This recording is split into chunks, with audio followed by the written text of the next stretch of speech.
வணக்கம். நான் புழிசை தமிழ்குமரன். இன்றைய தலைப்பு கூட்டாட்சியும் மாநில சுயாட்சியும்.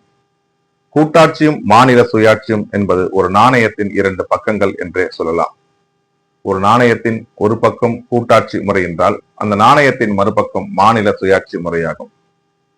பொதுவாக ஒரு கூட்டாட்சி அமைப்பில் ஒரு ஒன்றிய அரசு இருக்கும், பல மாநில அரசுகள் இருக்கும்.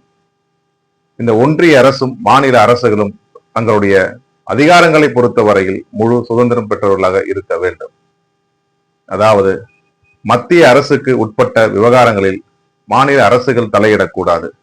அதுபோல மாநில அரசுகளுக்கு உட்பட்ட விவகாரங்களில் மத்திய அரசு தலையிடக்கூடாது.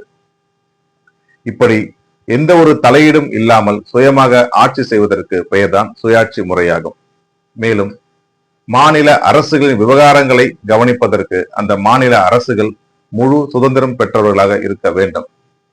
அதே சமயத்தில் எல்லா மாநிலங்களுக்கும் சம்பந்தப்பட்ட ஒரு பொதுவான அதிகாரங்களில், அதாவது பொதுவான விவகாரங்களில் அவை மத்திய அரசுக்கு கட்டுப்பட்டு இருக்க வேண்டும்.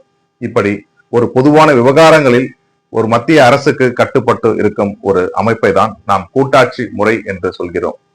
இதுபோன்று மத்தியில் கூட்டாட்சியும் மாநிலத்தில் சுயாட்சியும் என்ற ஒரு முறையை தான் நாம் ஒரு நாணயத்தின் இரண்டு பக்கங்கள் என்றே நாம் சொல்கிறோம். நன்றி, வணக்கம். மீண்டும் வேறு ஒரு தலைப்பில் சந்திப்போம்.